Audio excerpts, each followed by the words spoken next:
한번 설교 제목을 따라서 하겠습니다. 하늘에 속한 영적인 축복. 자, 제가 이제 여러분의 질문을 하나 할게요. 하늘에 속한 영적인 축복이 뭘까라는 거예요. 우리는 복에 대한 이 욕심이 있잖아요. 마음이 있다고요. 그렇죠? 그 우리는 숟가락에도 복자가 서져 있고, 이불에도 복자가 서져 있고, 젓가락에도 복자가 있고, 다 복자예요. 저희 집사람은 수복이에요. 죄송합니다, 여러분. 자, 이렇게 이름에도 복이 있고 다 복이 있는 거예요. 미국 사람도 제일 많이 쓰는 말이 뭐냐면 블레싱이란 말이에요. 블레싱이란 말. 그러니까 복이란 게 이렇게 중요한데, 오늘 에베소 말씀은 땅의 복이 소중한데 땅의 복보다 더 소중한 게 있다는 거예요. 그게 하늘에 속한 영적인 축복이다. 그래서 그게 뭔지를 한번 오늘 말씀을 통해서 다시 한번 붙잡아 보는 거예요. 아, 이게 하나님 주시는 영적인 축복이구나. 이거를 잡지 않으면은 결국 하늘의 축복은, 땅의 축복은 한계가 있구나. 우리가 이 말씀을 보는 거죠. 에베소서는 옥중서신이에요. 옥중서신은 옥에서 쓴 건데, 사도 바울이 쓴 책이 13권이에요 신약 성경이 27권 중에서 사도 바울이 13권이니까 마태, 마가, 누가, 요한 사복음서 빼면은 사도 바울이 3분의 2를 쓴 겁니다. 대단한 거죠. 그런데 그 사도 바울이 쓴 13권 중에서 옥중서신이 몇 권일까요? 4권이에요 그래서 그것이 바로 에베소서, 빌립보서, 골로새서, 그리고 빌레몬서. 예, 다시요. 빌립보서, 에베소서, 빌립보서, 골로새서, 빌레몬서 4권인데 그 중에 제일 시기적으로 먼저 쓴 게 에베소서예요. 에베소서. 그러니까 오늘 이 에베소서 말씀은 옥중서신에서 제일 처음 말씀이라고 할 수 있으니까 에베소서에 그 핵심이 들어있겠죠. 3차 전도여행을, 사도 바울이 3차 전도여행을 했어요. 그리고 그 마지막 로마에서의 이 서신서를 쓸 때를 4차라고 하는데, 3차가 다 끝난 다음에 바울은 로마에 가는 게 목적이었습니다. 왜냐하면 로마가 길이었거든요. 로마에 가서 복음을 전해야지만 이 복음이 온 세상에 퍼진다는 걸 알았어요. 그래서 로마로 갈 수 있는 길은 뭐냐 하면, 자기가 복음 전하다가 잡혀서 황제에게 재판을 받는 것밖에 없다고 생각한 거예요. 하나님이 그 길을 열어주시는 거예요. 자기가 복음 전하다가 고난받아서 로마로 가야 되는 거예요. 그런데 그 로마로 가는, 왜 가서 황제에게 받냐 하면, 바울은 로마의 시민권을 가졌던 자거든요. 그러니까 이 이스라엘에서, 예루살렘에서 그 재판을 받을 수가 없는 사람이에요. 그런데 이걸 이용해서 결국은 로마로 가게 됐고, 그 로마의 감옥에서 쓴 편지를 가리켜서 옥중서신이라고 합니다. 그러면 이 4가지 옥중서신의 가장 큰 주제가 있어요. 그게 뭐냐면 이 단어예요. 뭐죠? 기쁨이에요. 기쁨, rejoice. 기쁨이 이 4 옥중서신의 공통된 단어예요. 그러니까 가장 많이 나오는 단어가 뭘까요? 기뻐하라예요. 기뻐하라. 기뻐하라는 단어가 가장 많이 나오는 거예요. 이거는 참 아이러니컬합니다. 사도 바울의 지금 있는 처소는 제일이잖아요. 감옥이에요. 감옥인데 그 감옥 안에서 나온 첫 번째 단어가 뭐죠? 기뻐하라는 거예요. 그러니까 이게 참 복음의 역동성이라고 할 수 있어요. 참 역설이에요. 우리가 언제 가장 기쁨이 오냐? 행복할 때, 이 땅에서 잘 될 때? 아니에요. 어찌 보면 삶에서 가장 고난이 오는 그 시간이 하나님하고 가장 가까이 있는 시간일 수 있어요. 우리 삶에 가장 긴박한 기도의 제목이 있고, 우리 삶의 목자가 주님이심을 고백하는 그 순간이 사실은 가장 내 안에서 내면적인 기쁨이 올라올 때가 있는 거예요. 모든 것이 누려진 다음에 이만하게 살고, 뭐 이전에 비하면 우리가 얼마나 잘 살아요. 근데 여기서 오는 기쁨은, 이건 세상의 기쁨인 거예요. 그런데 그 알지 못하는 내 내면 속에서 오는 세상에 줄 수 없는 기쁨이 있다고요. 이걸 지금 사도 바울이 얘기하고 있거든요. 그래서 그 가운데 이 에베소는 첫 번째 말씀인데, 에베소서의 주제는 뭐냐? 내 옥중서신의 주제는 기쁨인데, 에베소서의 주제는 뭐냐 하면 이 단어예요. 뭐죠? 다름이에요. 다름. 에베소의 주제는 다름, difference. 지금 뭐냐 하면 뭐가 다르냐 이거예요. 당신의 기쁨은 뭐가 다르냐? 당신은 예수 안 믿는 사람하고 뭐가 다르냐? 당신은 뭐가 다르냐? 우리 이런 말 있잖아. 아이고 똑같아. 그 말은 굉장히 안 좋은 말이잖아요. 그 말은 예수를 믿는데도 내가 다르지 않다는 거예요. 가장 전도하는데 효과적인 방법은 뭘까요? 전도지를 들고 어디를 방을 찾아가고 아파트를 두들기고, 여러분 이것보다 더 확실한 건 뭐냐면 다른 삶이에요. 다른 삶. 내가 다른 생각을 가지고 있는 거예요. 그래서 우리가 제일 어려운 게 뭐냐면 가족 전도가 제일 어려워요. 친구 전도가 제일 어려워요. 왜냐하면 내가 다른 것을 보여준 적이 별로 없기 때문에 그래요.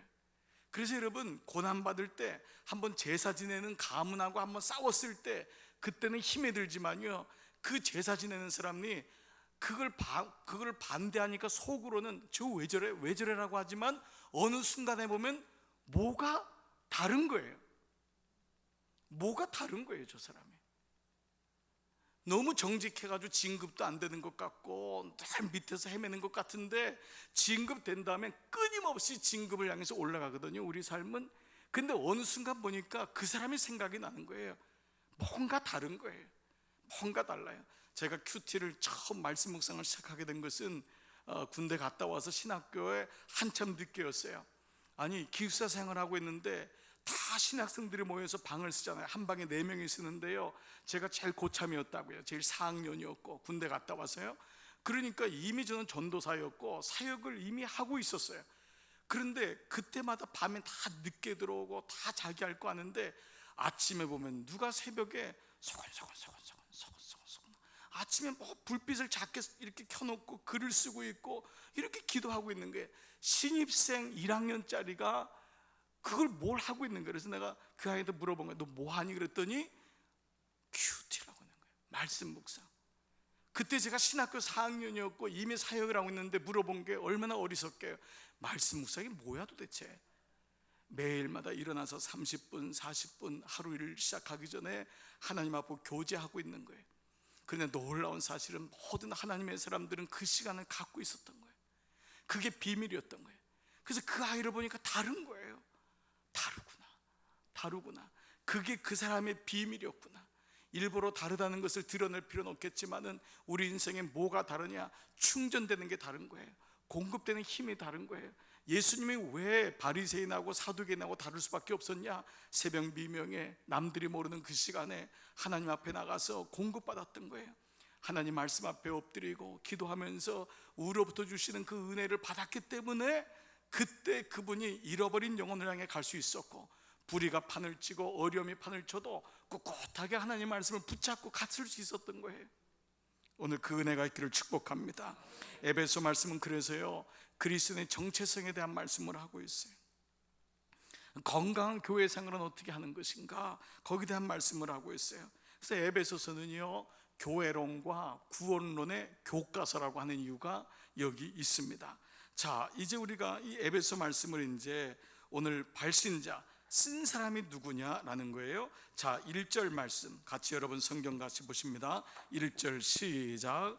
하나님의 뜻으로 말미암아 그리스도 예수의 사도된 바울은 에베소에 있는 성도들과 그리스도 예수 안에 있는 신실한 자들에게 편지하노니. 누가 썼냐? 하나님의 뜻으로 말미암아 그리스도 예수의 사도된 누가요?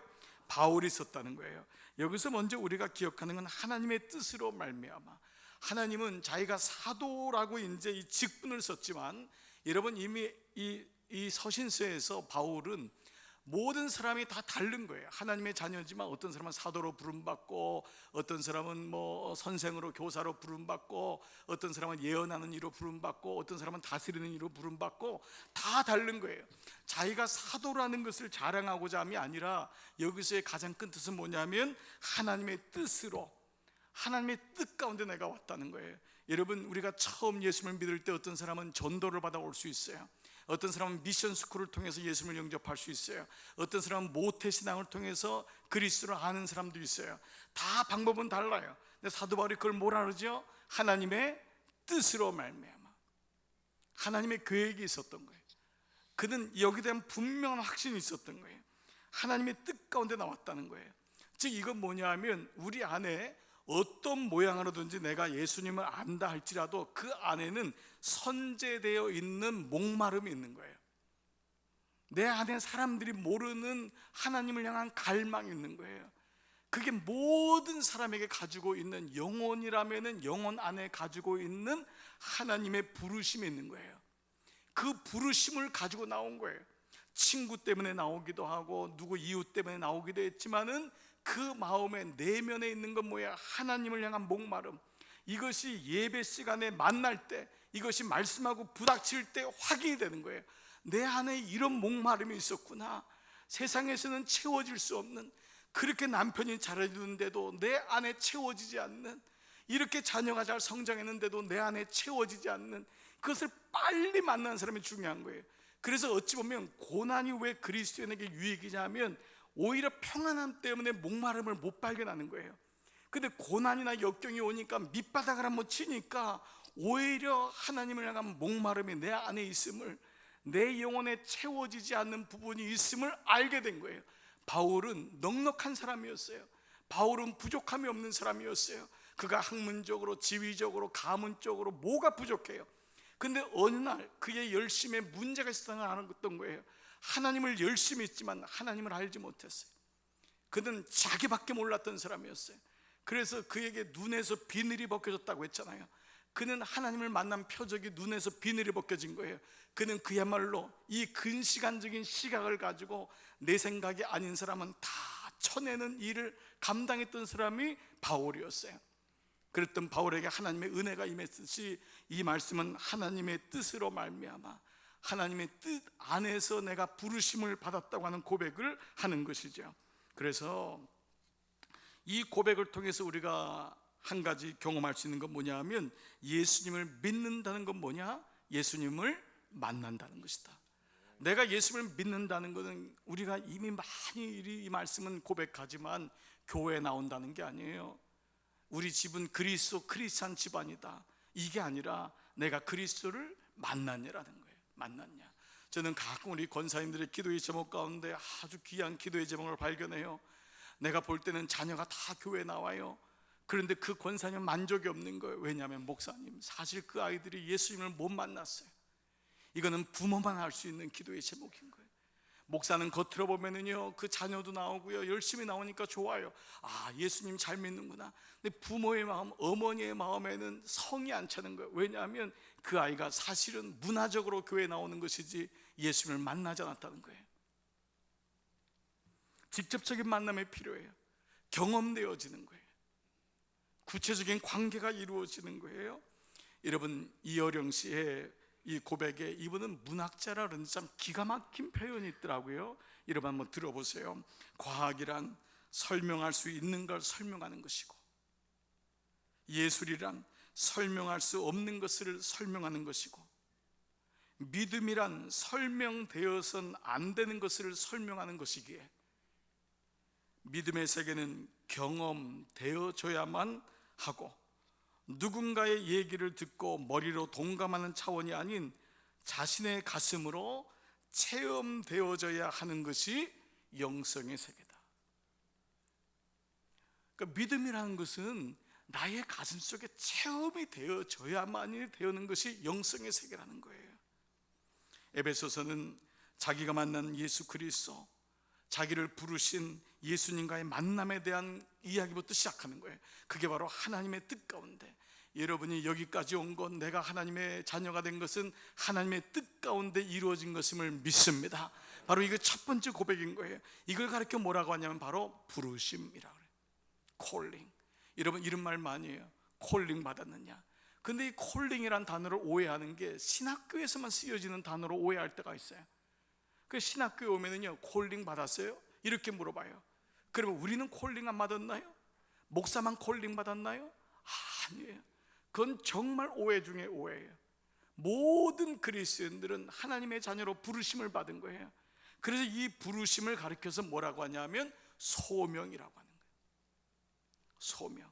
그래서 소명이 있는 자, 믿음의 첫 출발은 부르심에서부터 출발하는 거예요. 왜냐하면 부르신 자가 있어야지 내가 여기 있습니다가 되잖아요. 이사야가 주님 내가 여기 있습니다, 나를 보내소서라는 건 부르심에 응답한 거거든요. 그러니까 예배라는 것이 뭐냐면 예배의 첫 번째 순서가 찬양하고 묵도 이렇게 나가는데, 그거를 전체를 아울러서 하는 말이 부르심이에요. 예배가 뭐냐 하면 부르심에 내가 리스판스 하는 거예요. 응답하는 거예요.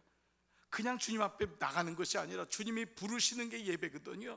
여러분이 오늘 이곳에 온 것도 부르심에 응답한 거거든요.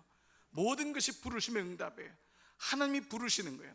여러분, 우리가 자녀하고 제일 관계가 답답한 게 뭐예요? 부르는데 대답을 안 하는 거예요. 이 인간이 말이야, 부르면 대답을 해야죠. 이름을 부르면 예 하고 불러야 돼요. 그러니까 바로 이 부분이 부르심인 거예요. 여러분, 하나님이 부르셨는데 대답하지 않은 사람이 있어요. 아담이에요. 왜 그러죠? 죄가 우리 가운데 있으면 하나님이 부르셔도 기꺼이 나가지 못하는 거예요. 그래서 그 죄 문제 해결이 바로 예수 그리스도인 것을 우리가 고백하게 되는 거예요. 그래서 모든 기도의 첫 번째 고백이 뭐냐면 죄의 고백인 거예요. 죄가 우리를 하나님하고 가로막고 있거든요. 하나님이 나를 부르셔서 얘기하고 싶은데 죄가 너와 내 사이에 있으면 나의 음성을 듣지 않는 거예요. 그리고 그 말씀을 들어도 자꾸 오해하는 거예요. 그 말씀을 들어도 부담되니까 떠나가는 거예요. 그래서 모든 기도의 제목이 감사와 더불어서 처음에 감사, 그 다음에 죄의 고백이 있는 거예요. 자, 이 부르심은 놀라운 삶의 원동력이죠. 이름은 부르기 위해서 지은 거거든요. 부를 때 이름이 되는 거예요. 이 소명이 있은 다음에 따라오는 걸 가르쳐서 뭐라고 하냐면 사명이라는 거예요. 그 사명이 있는 자는 뭐가 있어야 되냐면 소명이 있는 거예요. 소명이 있어, 부르심이 있을 때 그 다음에 미션, 사명이 내게 있는 거예요. 여러분, 우리 모두는 이미 부르심을 받은 자잖아요. 그렇죠? 그러면 우리의 삶의 영역에서 사명이 있는 거예요. 하나님이 나에게 지혜를 준 이유가 있어요. 하나님이 나에게 이만한 학식을 준 이유가 있어요. 하나님이 나에게 이런 가족을 준 이유가 있어요. 하나님이 나에게 이런 건강을 주신 이유가 있어요. 그 목적을 따라서 가는 거예요. 그게 바로 사명이에요. 그 사명에 따라 하나님이 물질도 공급해 주시고 사명에 따라서 건강도 공급해 주시고, 그래서 우리는 건강 자체가 목적이 아니고 물질 자체가 목적이 아니고 그것을 통과한 그 너머에 있는 미션, 사명이 있는 거예요. 그래서 사명이 있는 자는 하나님 부르시지 않는다, 이런 고백을 하는 이유가 뭐냐 하면 우리 그리스도인에게 있어서 사명이 그렇게 중요하다. 사명이 있을 때 자기 열심이 되는 것에서부터 나올 수가 있는 거예요. 소명이 분명하지 않으면 사명은 자기 열심이 돼요. 나 혼자 열심히 다 했는데 거기에 하나님이 없다면 그것처럼 허무한 게 없어요. 그래서 하나님은 세상에 높은 사람을 찾는 게 아니에요. 아버지의 마음을 가지고 찾는 자예요. 이 세상에 대통령 한 사람이 한두 명이에요. 이 세상에 국무총리 된 사람이 한두 명이에요. 아니, 하버드 대학교에 매년 1만 4천 명이 들어가는데요. 똑똑한 사람이 한두 명이에요. 우리나라 좋은 대학에 들어가는 아들이 한두 명이에요. 중요한 건 높이 올라갔다고 중요한 것이 아니라 거기에 아버지의 마음을 가진 자가 중요하잖아요. 애굽의 총리가 한두 명이에요. 그런데 하나님이 왜 요셉에게 집중하는 거예요? 그 바벨론의 총리가 한두 명이에요. 왜 하나님이 다니엘에게 집중하는 거예요? 그것은 바로 세상에 누리는 것이 중요한 것이 아니라 그 가운데 나에게는 아버지의 마음이 있냔 말이에요. 아버지의 마음이, 아버지의 사명이 있냔 말이에요. 바로 그 마음을 갖는 거예요.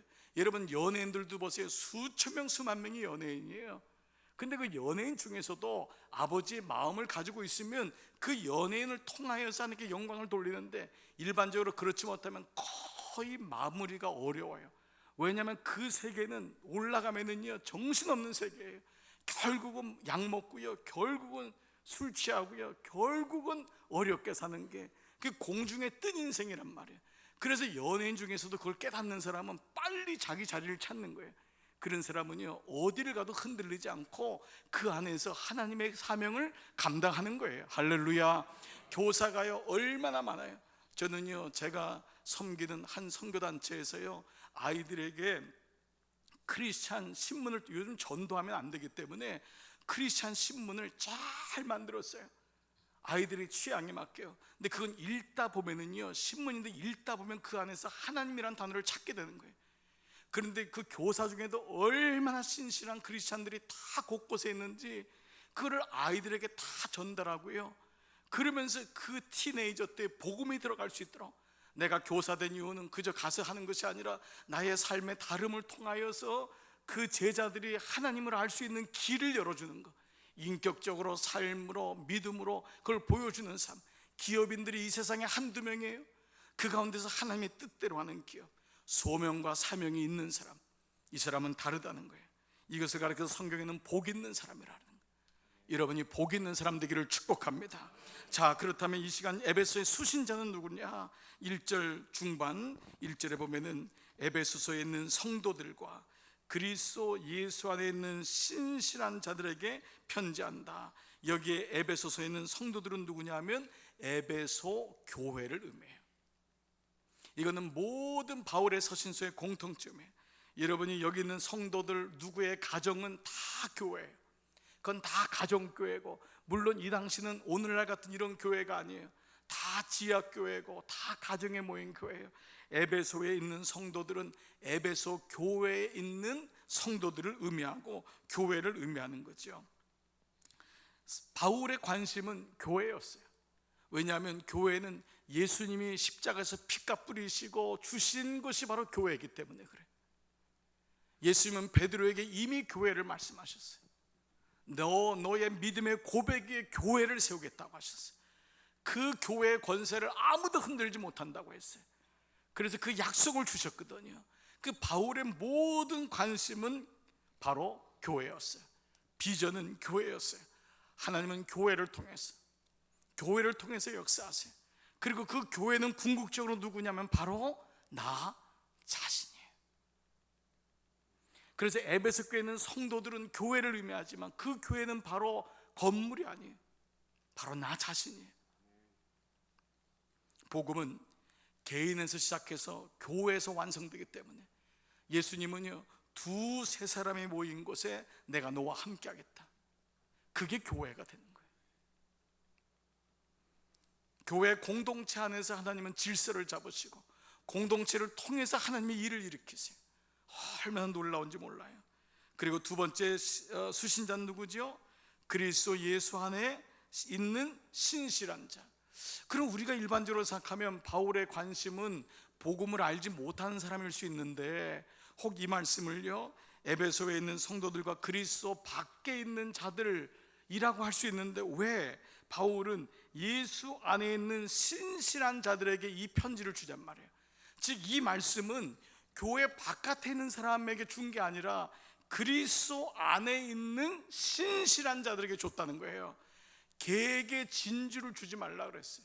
돼지에게 진주를 주지 말라는 거예요. 왜요? 귀한 거를 모르기 때문에 그래요. 하나님 복음의 모든 시작은요, 복음에 동의된 자, 복음을 아는 자, 그들에 의해서 시작돼요. 이게 모든 성경의 시작이에요. 자, 디모데후서 2장 2절을 여러분 시간상 PPT를 마련했어요. 한번 읽겠어요. 다 시작. 또 내가 많은 증인 앞에서 내게 들은 말을 충성된 사람들에게 부탁하라. 이 복음을 누구에게 먼저요? 충성된 사람에게. 아무한테 주면 안 돼요. 이 복음은 충성된 사람에게 부탁을 받아야 돼. 여러분들이 복음을 받았다는 건 하나님이 나를 충성되게 여기신 거예요. 그 복음이 내 안에서 사장되지 않는 거예요. 내 안에서 끝나는 게 아니에요. 그 많은 증인 앞에서 내게 들은 말을 충성된 사람에게 부탁하면 저희가 또 다른 사람을 가르칠 수 있으리라. 복음의 능력인 거예요. 복음은 복음에 동의된 자, 복음은 설득이 아니에요. 이런 면에서 아무리요 막 믿어주세요, 믿어보세요, 그게 아니에요. 어느 날 예수 그리스도의 복음이 내게 올 때 거기서 동의가 되고 믿어지는 거예요. 믿음이란 건 설득이 아니에요. 어느 날 아무리 설득해도 내가 믿어야 되는 거예요. 소를 아무리 개울가에 들어가도 물을 먹는 건 소가 먹는 거예요. 내 스스로가 믿음의 고백을 하는 거예요. 자녀들을 어느 날 여러분이 계속 교회로 데려오고 그래도 어려워도 자꾸 설득하고 그렇게 권면하고 데려오는 이유는 데려오는 어느 순간인가 그가 믿음을 받아들이는 그 때를 기다리기 위함이거든요. 그러니까 그 순간 믿음은 1대1인 거예요. 부모의 믿음이 내 믿음이 아니에요. 부모의 믿음은 울타리가 되는 거죠. 근데 그 믿음의 때를 부모는 기다려주는 거예요. 그래서 그 아이를 부단히 권면하고 또 얘기해주고 해서 하나님의 예배의 장소로 나오게 하는 그 순간, 어느 날 부모는 멀리서 지켜보고 있는데 그 아이가 눈물을 흘리면서, 그 아이가 가슴을 치면서 예수님을 나의 구주로 고백하는 그 순간, 그게 바로 복음은 설득이 아니라 복음은 바로 동의된 자, 복음이 내 안에 믿어지는 거예요. 체험되어지는 거예요. 로마서 1장 16절 보니까요, 이런 말씀이 있어요. 내가 복음을 부끄러워하지 아니하노니 이 복음은 모든 믿는 자에게 구원을 주신 하나님의 능력이 됨이라. 능력이 되려면 복음을 부끄러워하면 안 돼요. 내가 복음을 부끄러워하는데 어떻게 이것이 능력이 될 수 있겠어요? 부모를 부끄러워하는 자녀가 어째 다른 사람에게, 부모에게 효를 하라고 얘기할 수가 있겠어요? 내가 복음을 부끄러워하지 않는 거예요. 어느 순간에 이 복음을 전하다가 손해도 볼 수가 있어요. 이 복음을 전하다가 오해를 받을 수도 있어요. 그런데 결국 하나님 이걸 풀어주세요. 오히려 복음을 민망히 여기고 부끄러워하지 마세요. 이거는 무례한다는 것과는 달라요. 내 안에 복음에 확신 있는 사람은 달라요. 얘기를 들어오면 그 안에 중심이 있는 거예요. 그가 무례하지 않을 뿐이죠. 그래서요, 여기 영어 성경에 보니까요, I'm not ashamed of the gospel 이렇게 나와 있어요. ashamed이라면 쉐임한단 말이에요. 부끄러워한단 말인데, ashamed의 히라보 뜻이 뭐냐면 중간에 서 있다는 뜻이에요. 부끄럽다는 것은 이것도 아니고 저것도 아니고 중간에 서 있는 거예요. 그러면 복음의 능력이 나타날 수가 없어요. 내가 분명하게 하나님 입장에 서는 거예요. 복음은 그런 거예요. 복음은 동의된 자, 복음에게 확신을 가진 자. 주여, 내 안에 복음에 대한 확신이 있게 하여 주시옵소서. 이 믿음이 있기를 축복합니다. 그래서 에베소 교회 성도들에겐 어떤 사람에게 복음이 들려졌냐? 에베소 그리스도 안에 있는 신실한 자들에게.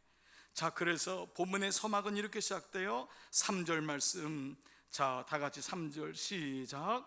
찬송하리로다 하나님 곧 우리 주 예수 그리스도의 아버지께서 그리스도 안에서 하늘에 속한 모든 신령한 복을 우리에게 주시되. 첫 번째 뭐예요? 찬송하리로다. 우리 하나님 곧 우리 주 예수 그리스도의 아버지께서, 그분이 그리스도 안에서 하늘에 속한 모든 신령한 복으로. 바로 이 포인트가, 이 구절이 에베소서의 가장 중요한 요절이에요. 그리스도 안에서 하늘에 속한 모든 신령한 복이 뭐냐라는 거예요. 그런데 말씀드린 대로 세상의 사람들은요, 복에 대한 관심이 많고, 심지어는 예수님을 믿지만 하늘의 신령한 복을 알지 못하면은 땅의 복에만 관심을 가질 때가 많이 있어요. 사도행전 17장 보니까 사도 바울이 뭐라고 했냐면요, 아데네 갔어요. 아데는 지금의 그리스의 아테네입니다. 아테네에 갔더니 얼마나, 지금도 그렇지만 신전이 많은지 알지 못하는 신에게도 너희가 절하는구나 그랬어요. unknowing God. 이름을 정하는데 이름을 정하지 못하니까 거기다가 unknowing God, 알지 못하는 이름이라고까지 적은 거예요. 그 정도로 이름을 적은 거예요. 왜 이런 일이 가능할까? 왜 이렇게까지 수많은 사람들이, 일본 같은 경우도 보면요, 일본에는 신의 이름만 해도 50만 개예요. 신의 이름이 50만 개. 여러분, 일본의 도쿄나 교토를 한번, 오사카만 가도요, 모든 길거리에 사찰이 다 있어요. 그냥 모든 게 사찰이에요. 지금 말하면 절이에요. 절인데 다 거기 보살들, 무당들이 있고 다 거기 신을 섬기는 사람들이 있어요. 심지어는요, 말도 안 되는 신들이 있어요. 뭐 강아지를 위한 거, 고양이를 위한 신, 뭐 진해, 쥐, 모든 게 신이에요. 모든 게. 그렇게 공학을, 의학을, 과학을 신봉하는 일본 사람들 마음속에 그 빈 마음이 있는 거예요. 해결할 수 없는 마음이 있는 거예요. 그러니까 오늘 인간들의 마음에도 마찬가지 아니에요. 우리 한 목사님이 그런 얘기를 말씀을 드렸지만은, 여러분 대학가에 가면은 타로 좀 보느라고 애들이 줄을 서 있는 거예요. 아니, 요즘처럼 아이들이 똑똑하고 요즘처럼 이성적인 아이들이 거기 왜 줄을 서 있어요? 30대 결혼 안 한 친구들이요, 20대 싱글들이 다 가가지고 자기 친구랑 가서 보는 게 뭐예요? 궁합 보고 관상 보고, 이게랑 맞냔 말이에요. 그런 게 너무 많으니까 TV 프로도 다 나오는 거 아니에요? 그런 식으로 해서 사람들 마음에는 이러한 목마름이 있는 거예요. 그게 왜 그러냐 하면은, 이 말씀은 이제 에베소 중간에 나오는데 그 이유는 뭐냐면 땅에 매여 있기 때문이에요. 땅의 힘이 그렇게 큰 거예요. 땅에 매여 있기 때문에. 땅의 속성은 매는 거예요. 그래서 예수님께서 천국의 열쇠를 말씀하실 때 땅에서 풀면 하늘에서 풀고 땅에서 매면 하늘에서도 매인다는 거예요. 그러니까 땅이라는 게 그렇게 속성이 있는 거예요. 땅에 매는 힘은 생각보다 훨씬 강해요. 그래서 땅에 빠지면 다른 게 안 보여요. 우리 그리스도인에게서 가장 중요한 부분이 이거예요. 땅에서 살지만 땅에 매이면 하늘의 복이 안 보여요. 땅에서 살지만 땅에 매이는 게 아니에요. 우리의 본적은 하늘이란 말이에요. 이거를 알아야지 땅에서 최선을 다해서 살지만 땅에는 매이지 않는 거예요. 땅에 매이는 자는 땅이 전부인 것으로 아는 사람들인 거예요. 그 사람들은 내세도 없고 영혼도 없고 하나님도 없는 거예요. 땅에서 잘 먹고 잘 살면 끝이에요. 그런데 우리는 아니거든요. 우리는 말씀을 아는 자이기 때문에 땅에 매이면 마음에 갈등이 생기는 거예요. 내가 이렇게 살면 되나? 내가 이렇게 살다가 하나님 잊어버리면 되나? 이 마음이 예배 때마다 내 양심을 자꾸 하나님께서 클릭을 시키는 거예요. 그게 은혜예요. 그게 없으면 둔해지면 그때부터는 우상숭배로 가는 거예요. 사울 왕을 보세요. 처음에 그렇게 영적이었던 사람인데 마지막에 왕이라고 하는 땅의 힘이 세니까 거기 잡히니까 결국은 하나님을 떠나갈 때가 많잖아요. 다윗은 왕궁에 있었지만 순간 범죄도 하고 때로는 치욕적인 자리도 있었지만 마지막까지 붙잡았던 게 하나님이었어요. 그러니까 이 단어가 이렇게 중요한 거죠. 그러면은 하늘에 속한 신령한 복과 영적인 복과 땅에 속한 육신의 복의 차이가 있어요. 땅에 속한 육신의 복은 특징이 세 가지예요. 첫 번째 뭐냐면 불완전해요. 이게 첫 번째예요. 불완전, incomplete, 불완전해요. 그래서 우리는 늘 불만족이 오는 거예요. 만족이 없어요. 참 감사하다고 하는 고백, 불완전해요. 절대 완전하지 않아요. 그래서 우리가 찬송할 때 완전하신 주 예수님 이렇게 찬을 때 그 완전이란 단어는 하나님 안에서만이 채워지는 거예요.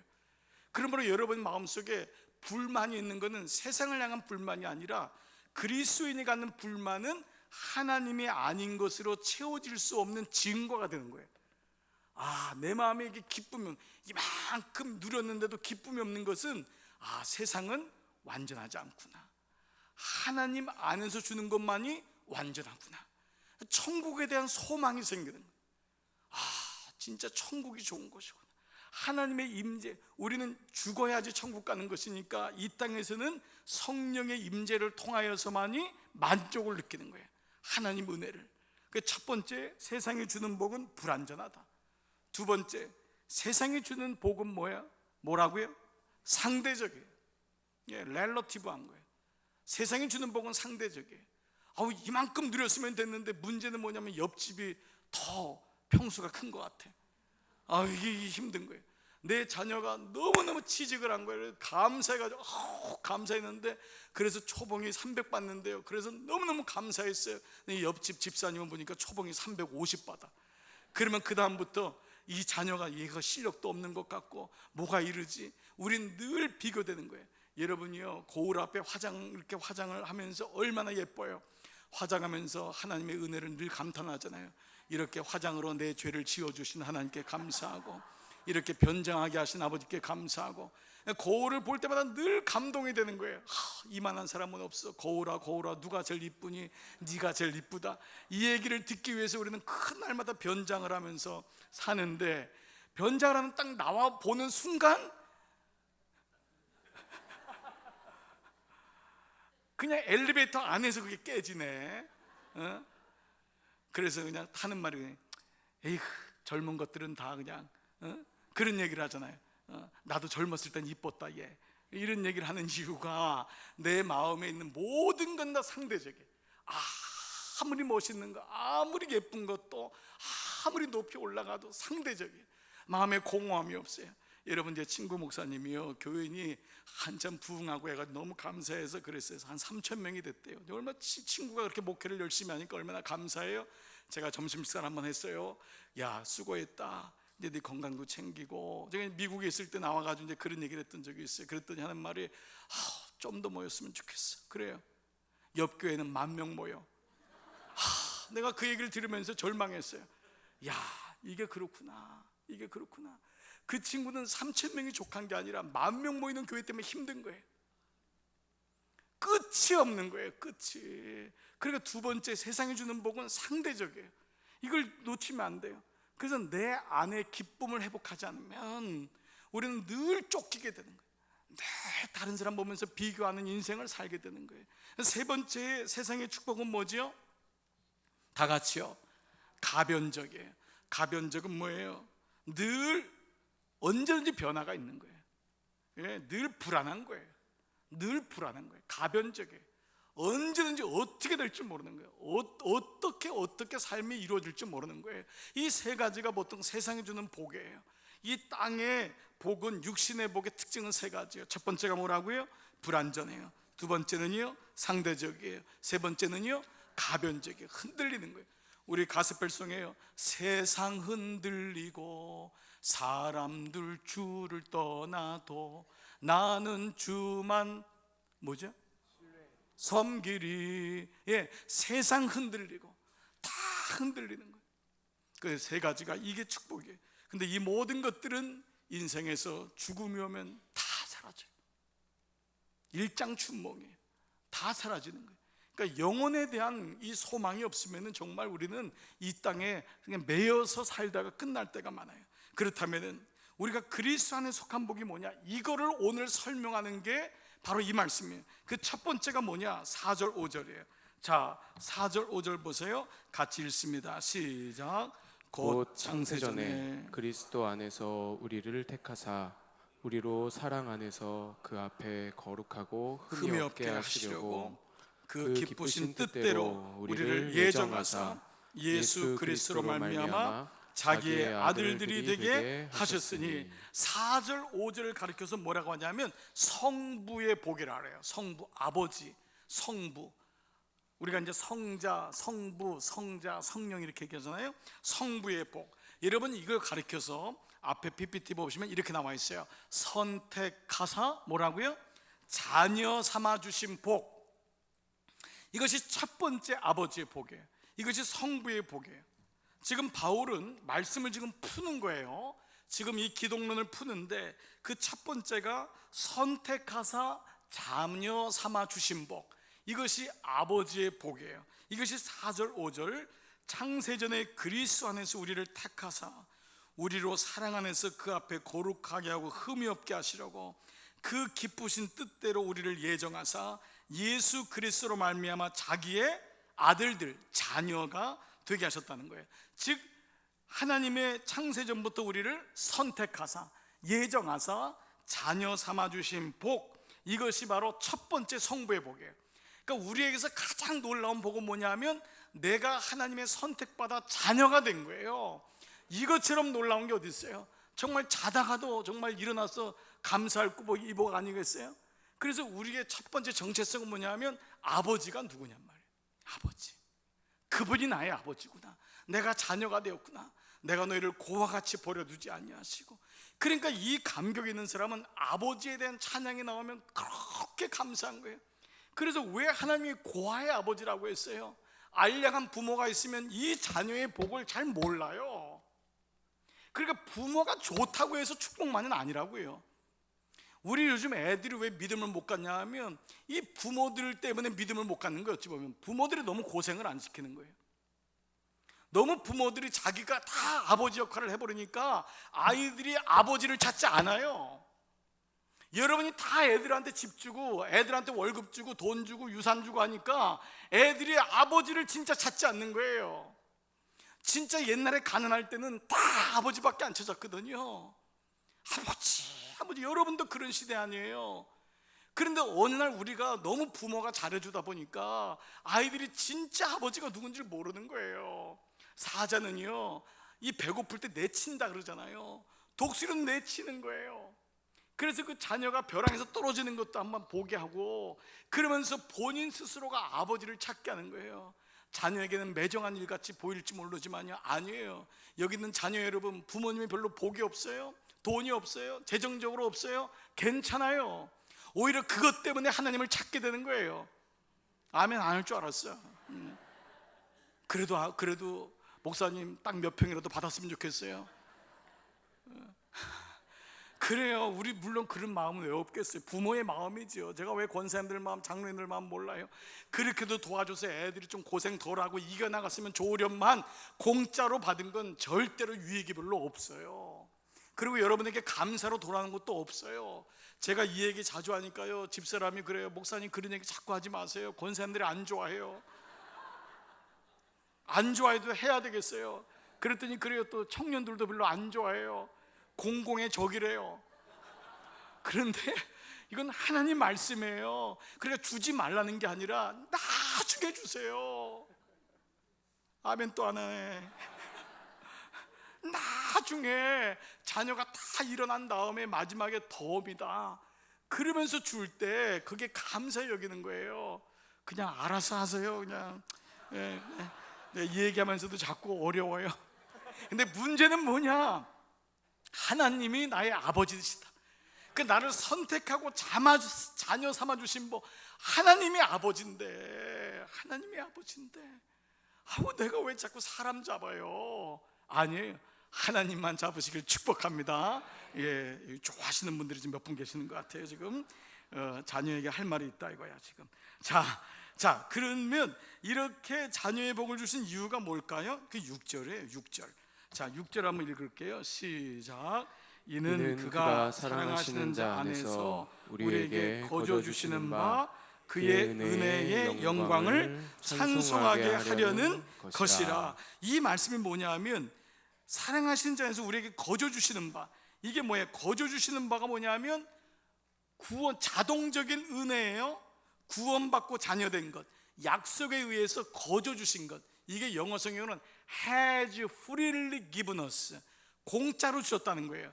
근데 늘 말씀드리지만 이거는 영어에는 free라고, FRE, 공짜지만 이 말은 값을 셀 수 없다는 거예요. 공짜란 말은 값을 매길 수 없는 은혜지, 이게 공짜라는 게 아니에요.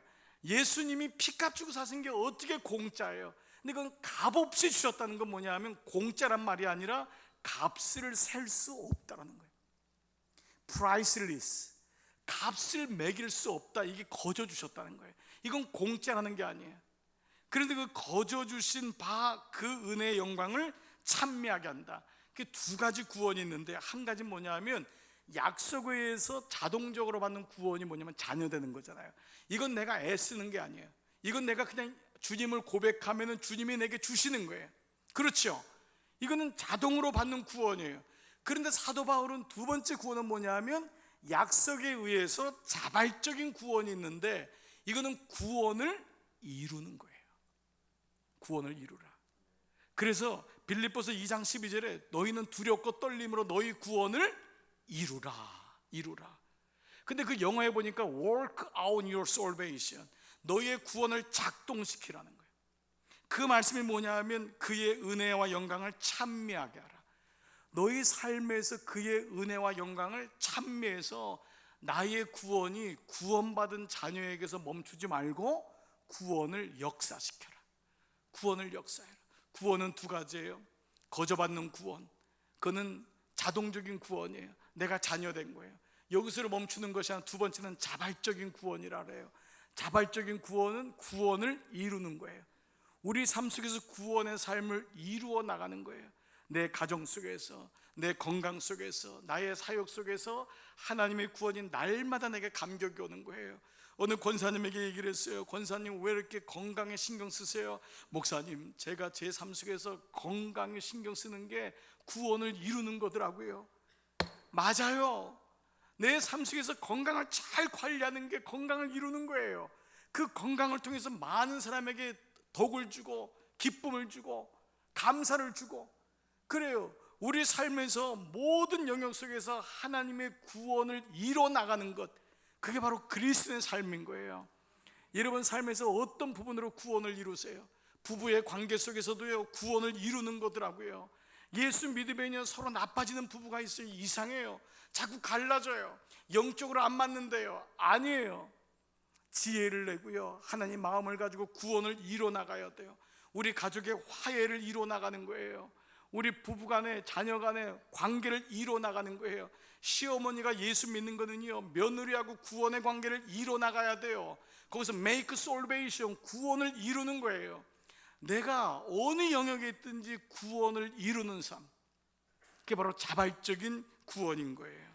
자, 이것이 바로 성부의 복이에요. 자, 두 번째는 7절입니다 7절 말씀 시작. 우리는 그리스도 안에서 그의 은혜의 풍성함을 따라 그의 피로 말미암아 속량 곧 죄사함을 받았으니. 7절을 뭐라고 하냐면 성자의 복이라고 해요. 7절이 성자의 복이에요. 자, 보세요. 우리가 그리스도 안에서 그의 은혜의 풍성함을 따라 뭐를 말미암아요? 그의 피로 말미암아, 십자가 사건으로 말미암아 구속 곧 죄사함을 받았으니. 피는 뭐냐면 이것은 성경에서 오랫동안 구약에서 예수님의 십자가의 그림자인 제사법이잖아요. 한 마리의 양이 죽어야 돼요. 모든 짐승이 우리가 죄를 지을 때마다 죽어갔어요. 그런데 히브리서 말씀처럼 그가 단번에 속죄가 된 거예요. 단번에 드림으로. 그래서 여러분, 이 말은 영어로도 at one month, atonement라고 하는 그 말에 at one, 한 번에 구원받았다는 게 구속이란 단어로도 영어가 써지는데, 그분이 단번에 들이심으로, 단번에 그분이 제물 되심으로 우리에게 구원의 길을 열으셨단 말이에요.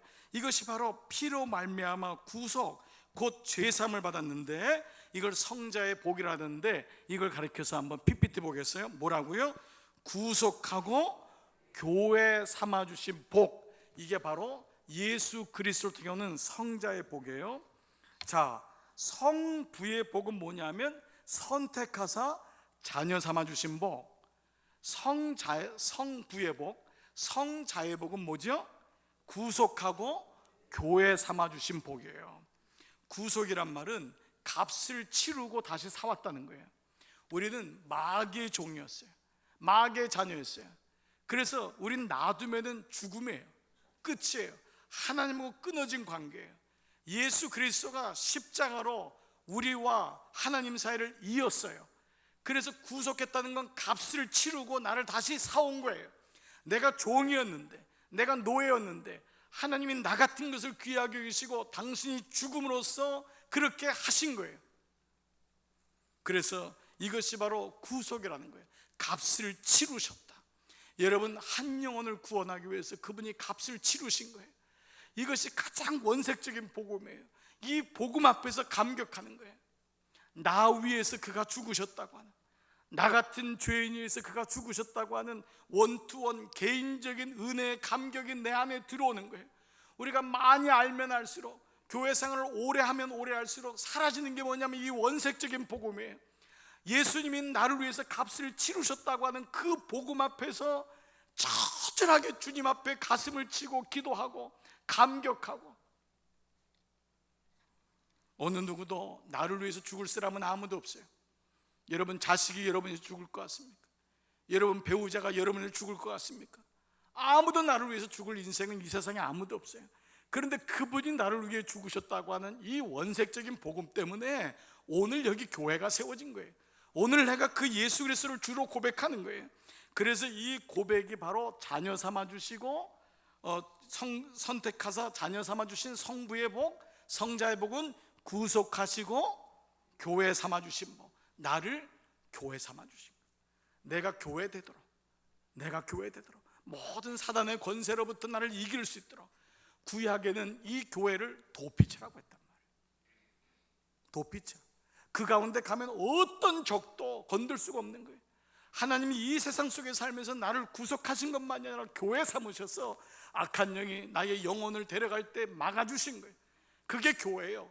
바로 노아 방주란 말이에요. 그 안에 들어가면 하나님이 구원의 길을 열어주신 거예요. 보호해 주신 거예요. 그래서 성자의 복은 바로 구속해 주시고 교회 삼아 주신 복이에요. 자, 이 복을 주신 이유가 어디냐면 9절 10절이에요 9절 10절. 그 뜻의 비밀을 우리에게 알리신 것이요 그의 기뻐하심을 따라 다 같이요 그리스도 안에서 때가 찬 경륜을 위하여 예정하신 것이니 하늘에 있는 것이나 땅에 있는 것이 다 그리스도 안에서 통일되게 하려 하심이라. 요 9절 10절이 뭐냐면 교회의 탄생이에요. 여러분 이걸 표준 세번역을 제가 읽어드릴게요. 잘 한번 비교해 보세요. 하나님의 계획은 때가 차면 하늘과 땅에 있는 모든 것을 그리스도 안에서 그분을 머리로 하여 통일시키는 것입니다. 이 통일한 말이 바로 유니버설 처치, 공교회란 말이에요. 공교회, 우리가 지금 있는 교회는 다 다른 로컬 처치예요. 그런데 유니버설 처치 뭐냐면 예수 그리스도가 머리가 되는 공교회. 모든 교회는 사실은 그리스도의 하나인 거예요. 거기서부터 지금 교파가 나눠지고 거기서부터 각자 개교회가 만들어진 거지만 모든 교회는 예수 그리스도로 모아지는 거예요. 이게 바로 성자의 복인 거예요. 이걸 지금 에베소서에서 지금 고백하고 있는 거예요. 여러분들이 설교 시간에 띄엄띄엄 듣거나 성경 공부를 통해 알았던 것들이 말씀을 통해서 모아지는 거예요. 여러분들이 지식을 지금 다 모아보세요. 그동안 알고 있었던 말씀들이 여기서 통일되게 하심이라. 이 말은 그분을 머리로 하여 하나가 되게 하려 하심이라.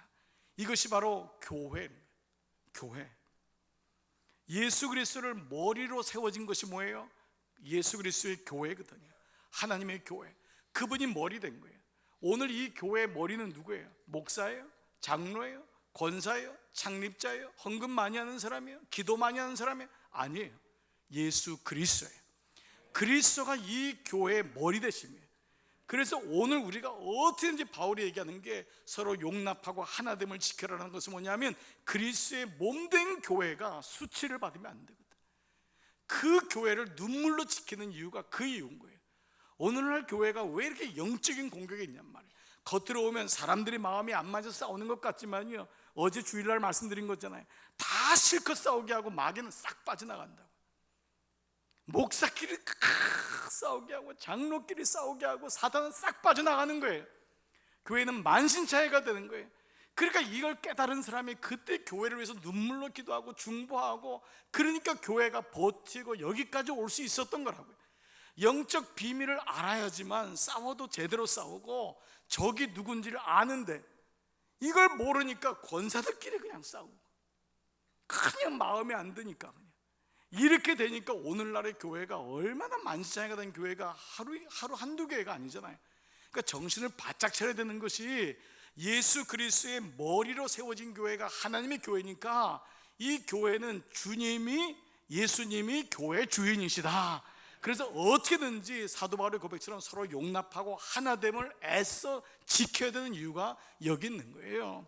자, 무슨 말씀이에요? 다시 성자 예수님의 복은 예수님으로 구원을 받고 나가서 예수님이 내 삶의 머리가 되는 교회 되는 삶을 살아야 된다. 예수님이 내 머리가 되는, 내 삶의 머리가 되는 교회 되는 복이 있는 거예요. 그래서 내가 바로 교회라는 거. 내가 교회구나. 두세 사람이 모인 그 속회가 교회구나. 이게 귀한 거예요. 그래서 여러분 속장님들, 속원들이 그냥 모여서 몇 명 모이는 것 같지만 그게 아니에요. 거기서 말씀 묵상하고 중보해주고 서로 말씀으로 권면하고 작은 숫자인데 그런 숫자들이 계속 늘어나는 게 사실은 교회가 건강한 거예요. 여러분들이 모이는 작은 그룹들을 절대 소홀히 하지 마세요. 두세 명이 모여서 골방에서 중보하고 기도방에서 중보하고 모여서 말씀 나누고 너무너무 귀한 거예요. 자, 그래서 이것이 바로 예수님의 몸이다라는 거예요. 자, 그러면 세 번째는요 13절 14절이에요 지금 성부의 복 얘기했고 성자의 복 얘기했으니까 세 번째 뭐죠? 성령의 복이에요. 13절 14절 다 같이 시작.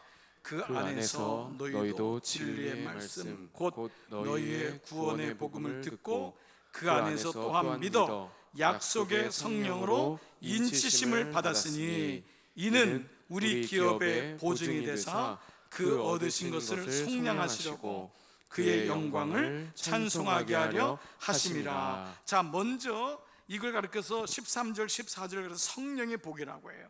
성령의 복은 뭐냐? 앞에 PPT 한번 볼게요. 뭐라고 나와 있었죠? 인치사 보증하여 주신 복. 이게 성령의 복이에요. 인치사 보증하여 주신 복. 13절 보면은 약속의 성령으로 뭐를 받았더랬죠? 인치심을 받았더랬어요. 인치심. 이게 이제 표준 세번역에는 성령의 날인 이렇게 나와 있고요.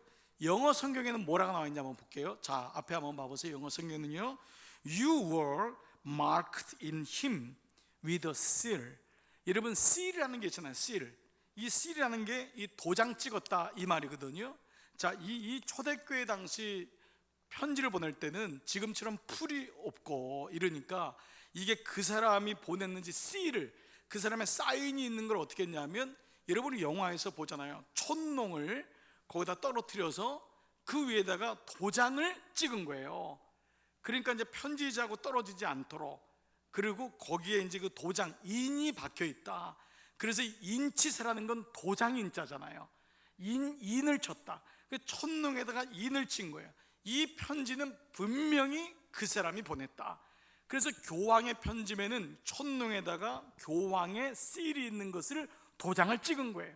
어느 감독이 보냈다면 감독의 실이 있는 거예요. 그 편지는 도무지 아무나 열어볼 수 있는 게 아니에요.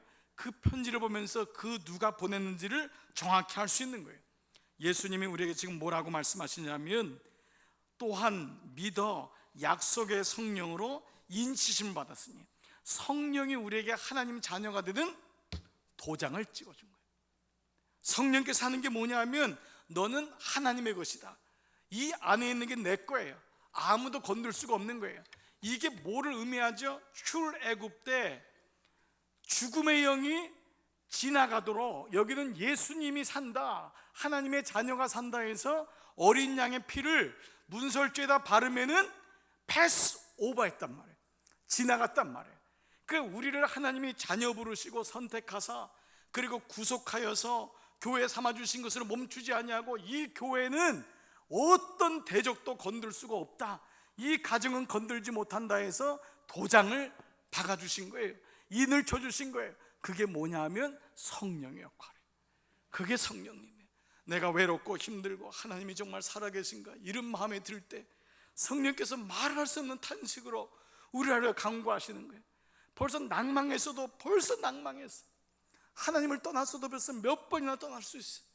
그런데도 불구하고 하나님이 말할 수 없는 탄식으로, 내가 기도하지 못하니까 성령께서 자꾸 기도 제목을 주는 거예요. 그 마음을 주는 거예요. 그게 뭐예요? 성령이 하시는 거예요. 성령은 파라클레토스, 옆에서 도우시는 분이에요.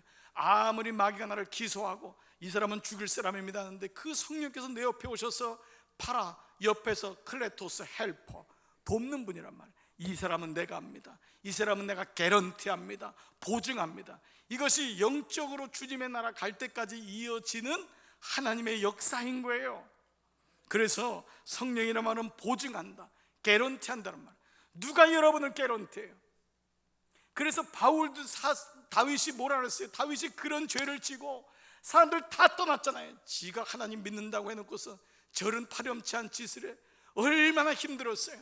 그 다음에 지 아들도 이렇게 막 그냥 반역해가지고 떠나가죠. 옆에 있는 사람이 다 떠났어요. 그러자 다윗이 뭐라고 기도했어요? 성령만 떠나지 마옵소서. 오직 성령만 떠나지 마옵소서. 그게 다윗의 기도 아니에요. 사람들은 다 떠나도 성령님은 뭐야? 내가 너를 안다, 내가 너를 개런티한다, 내가 너를 보증한다. 이게 성령님의 은혜이니, 오늘 이 시대가 성령님의 시대 아니에요. 내가 성령을 받지 않고 성령님을 알지 못하면 어떻게 신앙생활 할 수 있냔 말이에요. 오늘 그 말이에요. 근데 14절, 이 성령님은 어떤 분이냐면 14절, 제가 그럼 표준 세번역으로 읽어볼게요. 비교해 보세요. 이 성령은 하나님의 소유인 우리가 완전히 구원받을 때까지 우리의 상속의 담보이시며 우리로 하여금 하나님의 영광을 찬미하게 하십니다. 우리가 상속자 된 거예요. 우리는 자녀거든, 고아가거든. 하나님의 놀라운 영광의 기업을 상속받는 거예요. 그래서 이것이 바로 하나님의 영광의 기업을 상속받는 보증이 되어주시는 게 성령님이다 라는 말씀이에요. 자, 그래서 여러분 찬양 가운데 이런 찬양이 있어요. 이 찬양 한번 여러분 같이 한번 고백해 볼게요. 아주 간단한 삼위일체 송가인데 하나님이 선택하시고 예수님이 구속하셨고 아주 간단해요. 자, 한번 이 찬양 짧지만 한번 오늘 말씀 주신 말씀을 한번 보시면서 정리해 볼게요.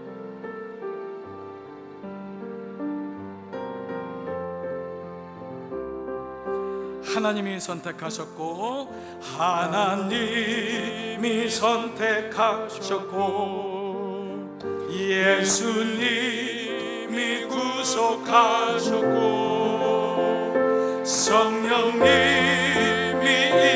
인치셨으니 삼위일체 하나님 자녀. 다시 한번 이 하나님이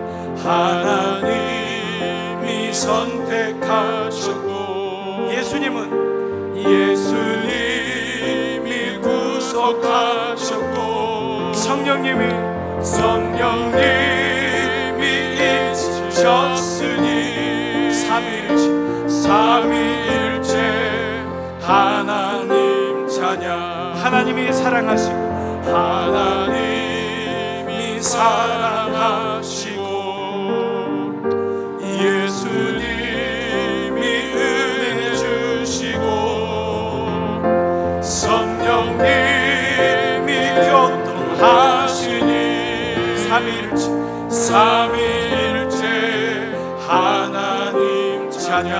하나님이 지켜주시고, 하나님이 지켜주시고, 예수님이 함께 하시고, 성령님이 능력 주시니 삼위일체 하나님 자녀. 할렐루야. 하나님이 선택하셨고, 예수님이 구속하셨고, 성령님이 인치셨으니 삼위일체 하나님 찬양. 마지막 절 한 말씀 보고 이제 기도하기를 원해요. 여러분, 이제 그 다음 말씀, 마지막 말씀 하나를 보기를 원하는데 17절을 보세요. 17절. 하나님이 17절에 놀라운 지혜와 계시의 영으로 우리의 삶을 얼마나 풍성하게 여기시는지. 17절 다 같이 시작.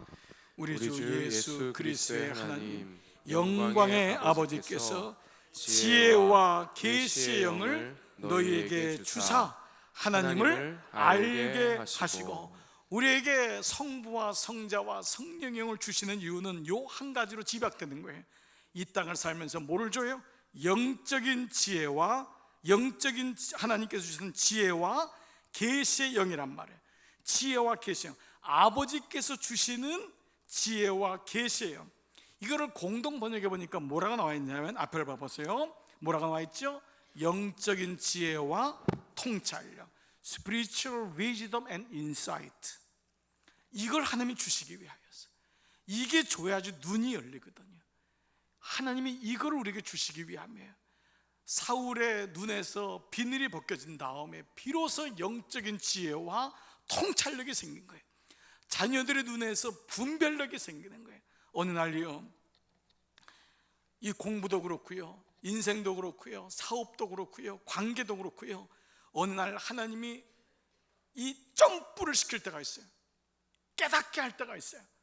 은혜도요, 어떤 분이 그런 얘기해요. 목사님, 저는 제 60이 제 인생의 변화의 터닝 포인트였습니다. 어떤 분은 제 인생의 그 순간이 인생의 터닝 포인트였습니다. 여러분, 이런 고백을 해요. 저도요, 가만 보니까 한 번은 물론 아니었어요. 매 순간마다 목회의 터닝 포인트, 삶의 터닝 포인트, 가정의 터닝 포인트, 자녀를 가만 눈여겨보는 거예요. 이 아이가 이제 터닝 포인트가 없구나. 왜냐하면 지혜와 계시의 영이 없거든요. 하나님이 지혜와 계시의 영이 임할 때 터닝 포인트가 있더라고요. 그때를 부단히 기다려주는 거더라고요. 하나님이 우리에게 지혜와 계시의 터닝 포인트를 줄 때가 있어요. 티핑 포인트가 되는 거예요.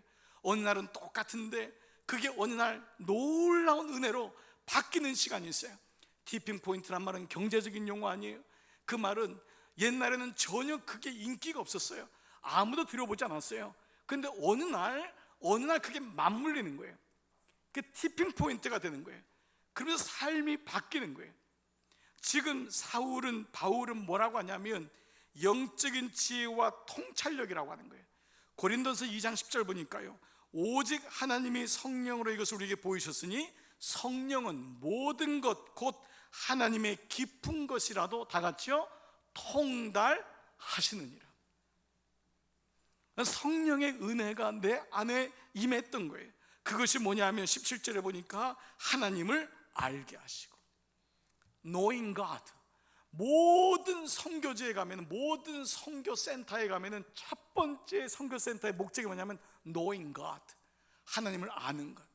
이게 모든 인생의 목적인 거예요. 그 하나님이 나에게 뭘 지혜와 계시형을 너에게 주사 하나님을 알게 하시고, 이 하나님을 안다는 말은 기노스코라는 이 히라보 단어를 써요. 이 기네스코, 이 기노스코란 말은 뭐냐면은 축적된 것, 경험된 것. 그래서 어느 날 하나님을 자기의 영적 감각이 살아나면서 알게 되는 거예요. 아, 그분이 하나님이시구나. 아, 그 역사를 하나님 이루시는구나. 나에게 이런 마음을 주시는구나. 하나님이 내 인생의 주인 된 것을 어느 날 알게 되는 그 포인트, 모멘트가 온다는 거예요. 이것은 삶의 매 순간 올 수도 있어요. 삶의 매듭매듭 올 수도 있어요. 이 말이 히브리 말로 야다라고 하지 않습니까? 그래서 오늘 이 말씀은 하나님의 지혜, 영적인 지혜와 통찰력을 내게 주사 하늘의 비밀한 것을 알게 하시고, 그 하나님을 안 다음에 나오는 게 18절이 뭐냐면 너희 마음의 눈을 밝히사. 왜요? 지혜와 계시형이 임했으니까. 그의 부르심의 소망이 무엇이고 성도 안에서 그 기업의 영광의 풍성함이 무엇인지를 아는 거예요. 그의 힘의 위력으로 역사하심을 따라 믿는 우리에게 베푸신 능력의 지극히 크심이 어떠한 것을 너희로 어떻게 해요? 알게 하시기를 구하노라. 그래서 그 말씀이 쭉 가면서 23절, 교회는 다른 말로 너희는 그의 뭐예요? 몸이니 만물 안에서 만물을 충만하게 하시는 이의 충만함이니라. 내 안에 세상에 줄 수 없는 충만함이 임하는 거예요. 그것을 너희는 교회니, 교회는 그의 몸이니, 너는 그에게 속한 자니, 만물 안에서 만물을 충만하게 하시는 이의 충만함이니라. 이게 1절에 오늘 영적, 하늘에 속한 영적 비밀, 영적 복이 무엇인지를 성부와 성자와 성령으로 말씀하고, 그리고 이것이 계시와 지혜의 영을 부으사 우리로 하나님을 알게 하고, 그의 풍성한 기업의 영광이 뭔지를 알게 하고, 그의 능력으로 사는 게 무엇인지를 알게 하여서 너는 그의 몸이니, 교회는 그의 몸이니 충만에 충만으로 이르라. 오늘 이 말씀이 우리 첫날 여러분 가운데 말씀이 새겨지고 묵상되어지는 여러분 되시기를 주의 이름으로 축복합니다. 여러분 이 시간 한번 찬양 같이 하면서 주 앞에 나가십시다. 오늘은 하나님에 대한 이 찬양을 한번 고백했으면 좋겠어요. 하나님에 대한 찬양 같이 고백하며 나가십시다.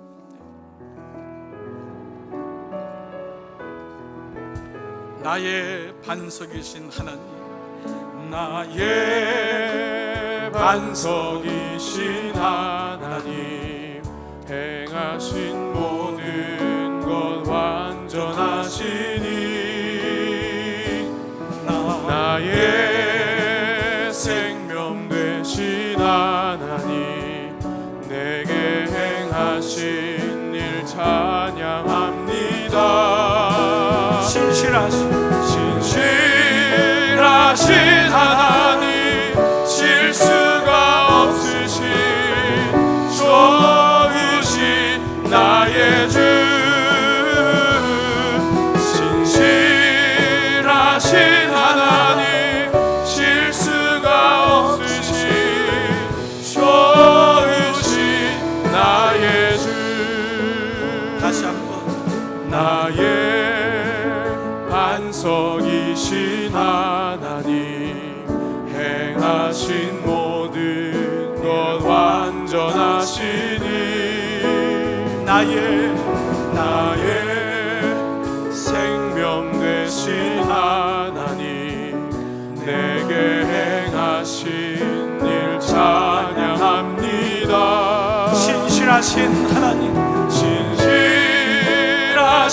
하나님, 실수가 없으신 좋으신 나의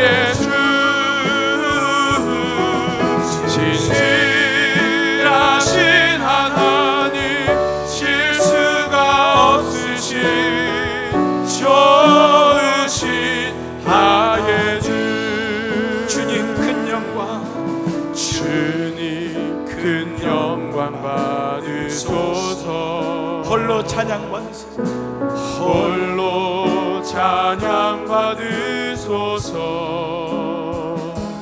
모든 이름 위에 뛰어난 그 이름, 온 땅과 하늘이 다 찬양해.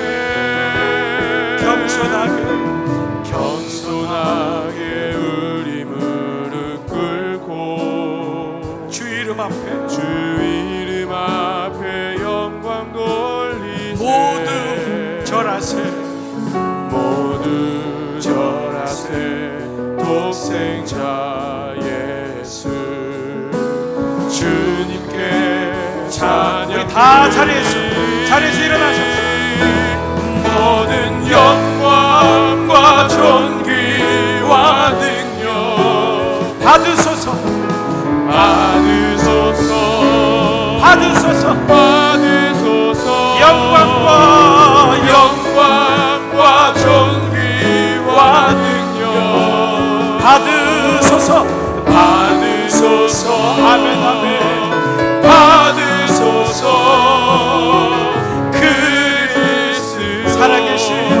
살아계신 하나님, 주님 큰 영광, 주님 큰 영광 받으소서.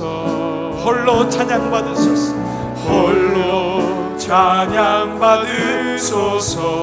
모든 이름이 뛰어난 모든 이름 위에 뛰어난 그 이름, 온 땅과 다 찬양해. 겸손하게 우리 무릎 꿇고 주 이름 앞에 영광 돌리세. 모두 절하세. 모두 절하세. 독생자 예수 주님께 찬양 드리리. 아멘 아멘. 모든 영광과 존귀와 능력 받으소서. 아멘 아멘. 받으소서. 영광과 존귀와 능력 주님 내 인생을 받으시옵소서. 받으소서. 아멘. 받으소서. 살아계신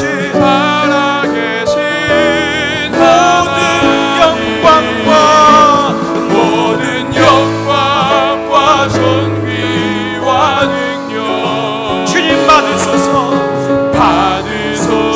아멘 아멘. 받으소서. 영광과 존귀와 능력 주님 나를 받으소서.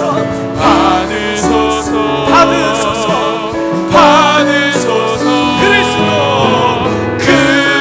그리스도 살아계신 하나님. 주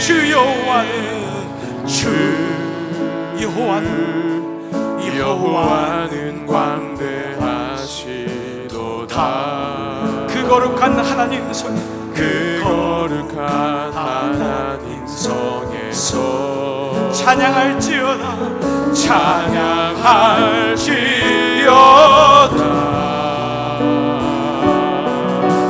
아멘 아멘. 주 승리 우리에게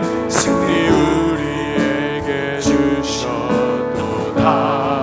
모든 원수 물리치셨네.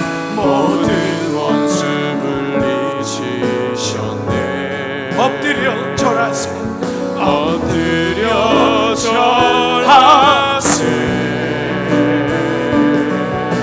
아멘 아멘. 주의 크신 이름 높이며 우리에게 향하신 위대한 일 감사하세. 오 주의 신실하신 그 사랑, 온 땅과 하늘 위에 계셔 홀로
받으소서 영광과 존귀와 능력 받으소서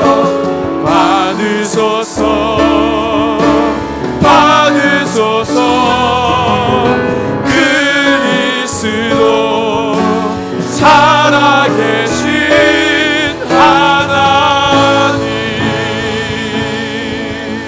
모든 영광과 존귀와 능력 주님 받으소서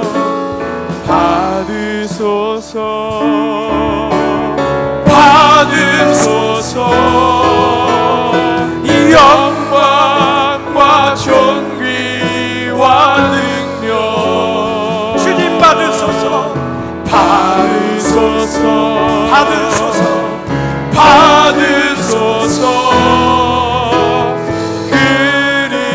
그리스도 살아계신 하나님 우리 한번 두 손 높이 들고 모든 영광과 존귀와 능력 주님 받으세요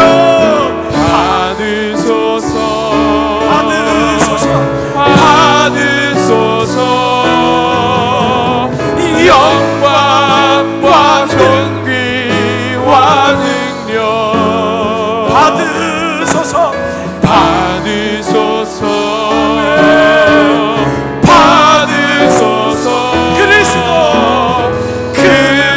그리스도 살아계신 하나님